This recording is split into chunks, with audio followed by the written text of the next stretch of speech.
Chapter 3. The Journal of Mina Murray. I have returned to Whitby. Dear Lucy has invited me to stay with her again while I await Jonathan returns from Transylvania. This is a lovely place. The Ask River runs through the town, and the old little houses seem piled up one over the other. Right over the town is the ruins of Carfax Abbey. It is a most noble ruin of immense size and full of beautiful and romantic bits. Nearby is a big graveyard full of tombstones. To my mind, this is the nicest spot in Whitby. Isn't it glorious, Mina? I never grow tired of it. Mina, yes, beautiful. Mina, wherever the matter, you are somewhere else. Forgive me, Lucy. It's this letter from Jonathan. He says he still sojourns in Transylvania and that he will leave soon. He just doesn't sound at all like himself. His manner is quite cold. I am terribly worried about him.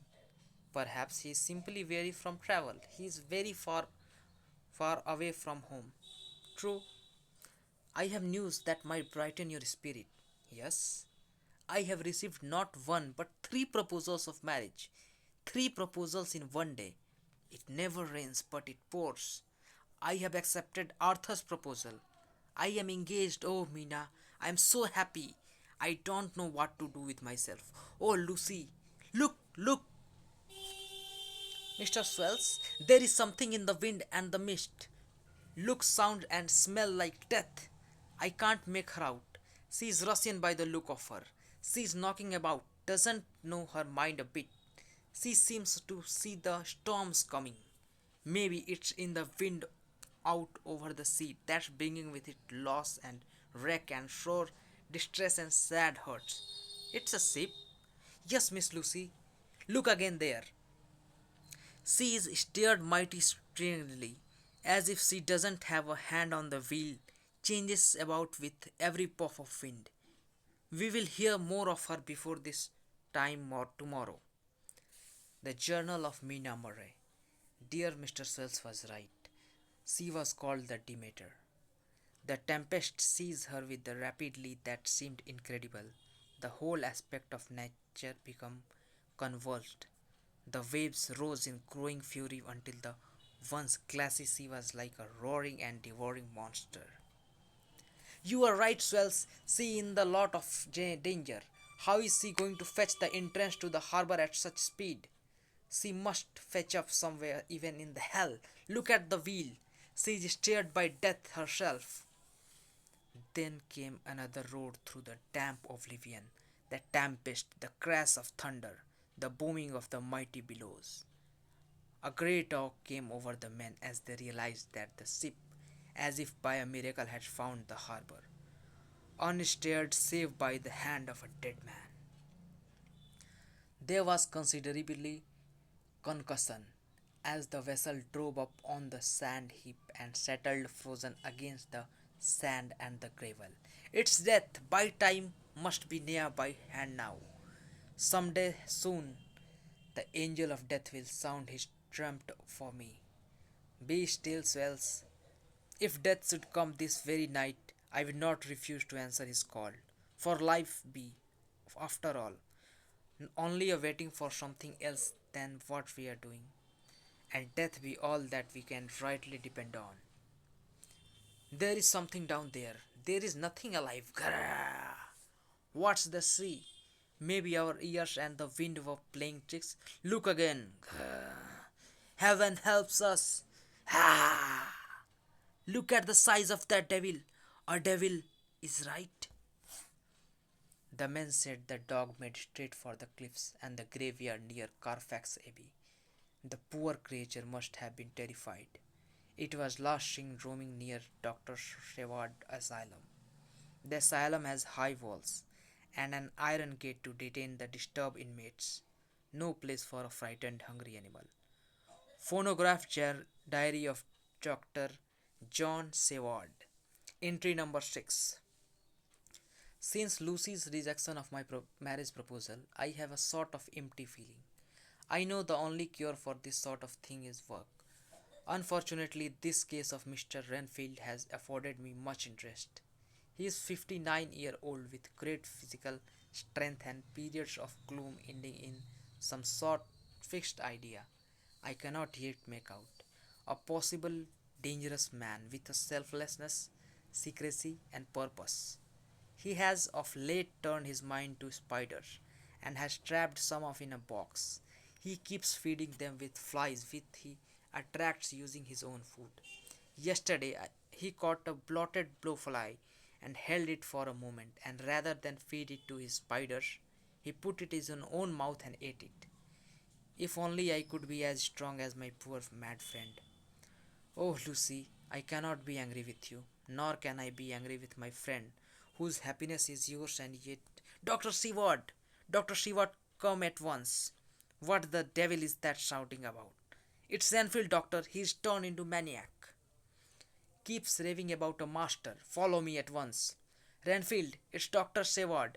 I don't want to talk to you. Mr. Renfield! You don't count now. You don't count. He may hurt himself. Open it up. We must restrain him.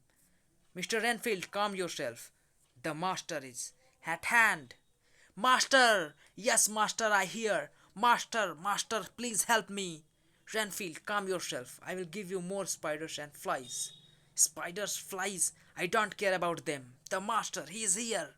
Who the devil is he talking about? Mr. Renfield, no one is here. Grrr. Ooh. The Journal of Mina Murray. The Vestera estate is a long walk, but never enough to the lunatic asylum. That poor Dr. Sheward took quite a fancy to Lucy in their encounters. He must be terribly heartbroken. Dear Lucy is so sweet and lovely, she still hurts without even trying. Such a strange night. The tempest was fearful, then dissipated like it had never been. Lucy has taken to her old habit of walking in her sleep. Her mother says it's a family trait and asked me to lock the door of our room every night. Her mother is convinced sleepwalkers go out on roofs and along the edge of cliffs where they might fall to their death. Lucy! It is a very strange thing. Lucy sleepwalking? She seems to have purpose. Yes, I hear. But as soon as her will is thwarted in any way, her intention, if any, disappears. Come back to bed, dear. It's all very curious. This morning we took a long walk along the cliff to see what had happened during the night. The air is always so clean and fresh after a storm. Don't you think, Lucy? What did you say? Are you well? You seem restless. I'm sorry, dear, I'm fine. Look, extraordinary, just as the Daily Graph reported this morning. Let's get a closer look. You don't think these men are looting the direct? No, merely doing as they were told. That sounded like a woman. Yes, near the abbey. Such a crowd has gathered. Whatever they are looking at, I can't see anything. Oh no, Mina, what is it? Mr. Swells. He must have slipped on the something and landed on the beach. But look how his neck is broken. He has evidently fallen back into the seat in some sort of fright, like he had seen death itself with his dying eyes. Poor dear old man. Lucy, he knew death was coming. Lucy is so sweet and sensitive that she feels things more acutely than other people do. I fear this will contribute to her sleepwalking. The ship steered to port by a dead man. Now poor Mr. Swells. Come dear, let's look on this no more. Let's walk and talk of your wedding to Arthur. Yeah, let's. To Mr. Arthur Homewood. We have told yarns by the campfire in the prairies and dressed one another wounds, and drunk to health on the shores of Titicaca. There is more yarns to be told, and other wounds to be healed, and another health to drink to.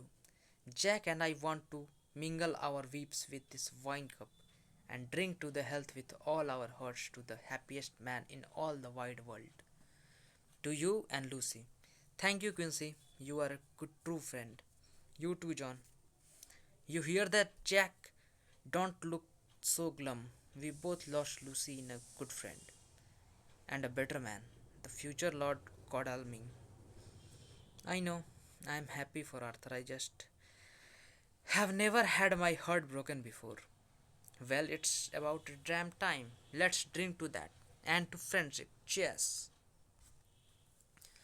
Wine is meant to be sleep, gentlemen. I taught art to drink wine like that. Loosen up, Seward. Have you two heard of this business of the Demeter? It's the talk of Whitby. A body lashed to the helm by his own hand. They say he fastened the knots with his own teeth. Sounds like a candidate for your asylum, Jack. If any of the poor devils were still alive. I'm sure you got plenty of loans to keep you busy. We don't call that, Quincy, but yes, we have a number of interesting patients at the moment. One in particular has become a bit of an obsession, I must admit. Mr. Renfield, a most fascinating case. Look at that smile, Art. Never see you look so happy, Jack. Merely a look of professional satisfaction, I fear.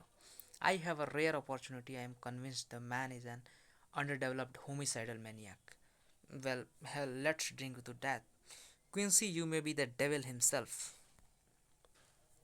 The Journal of Mina Murray. Another lovely day in Whitby. Yet I sleep fitfully between Lucy's night wandering and Jonathan's silence. Such an agonizing experience. Today I had the strangest experience. No sleep for me now, so I must write of it. I suddenly became wide awake. Lucy's bed was empty. I had failed in my charge. She was nowhere to be seen. I had visions of her walking off a cliff as her mother feared. I took a big heavy shawl and ran out. The clock was striking once. Lucy! Lucy!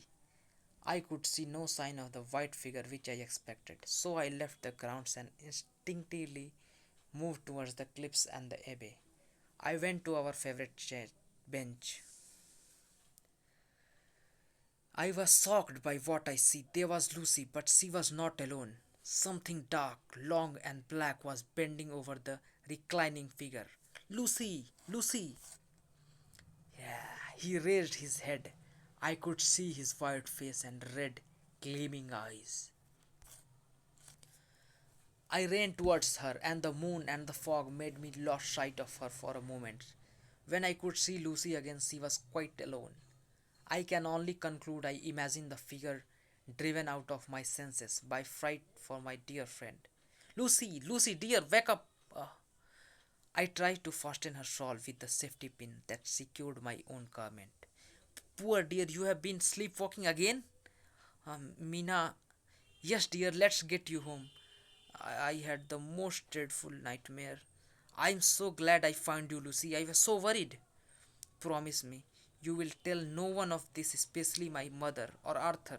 Of course, dear, it will be our secret. Thank you, Mina. You are an angel. Strangely, Lucy looked better this morning than she was in weeks. The night air seems to have done wonders for you. I do feel refreshed. Lucy, you have red marks on your neck. I do. I must have pricked your neck with the safety pin. I was so anxious. I'm sorry, dear. Think nothing of it. I can hardly feel a thing. You are my savior. I feel full of life. Shall we take a walk? If you are really well rested enough? Yeah, but not until we eat. I am famished. The air was clear, the sun was bright, and the breeze was cool. The afternoon brought with it not one, but two letters from Jonathan, which had been forwarded to me from London as I had instructed. In one, he tells me he planned to leave for home the very next morning, and in the other, he says he has left. His manner is strangely aloft, but I can't describe how this news fills my heart with joy. Those red eyes, they are just the same. What did you see there, red eyes? Nothing, just daydreaming. It's getting dark. We should get back. I suppose the dark doesn't frighten me as it once did. I must confess her odd murmuring startled me, especially in light of my own curious vision at the cliff. It's as if we have both been touched by the same nightmare. My joy of hearing from Jonathan a few days ago has turned bittersweet. Another letter has been forwarded from London. This was from a sister Agatha in Budapest. Jonathan has taken ill and is suffering from a severe brain fever. They are imploring me to come to be at his side. Oh dear Mina, bring Jonathan home safe and sound. I will. Hopefully, when I return to Whitby for my next visit, he will be right as rain.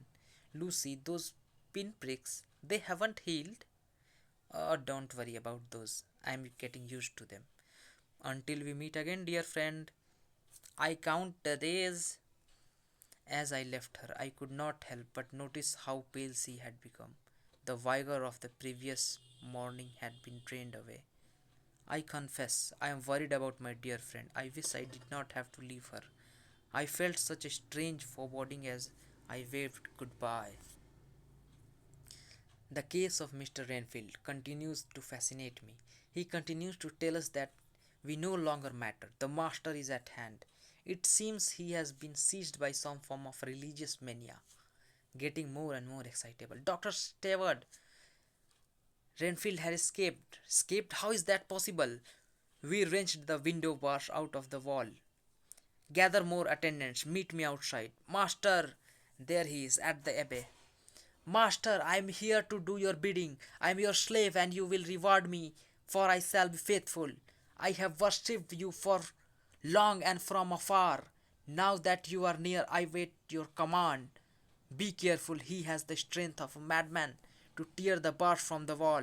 Get him inside. Master, do not forsake me. I will obey.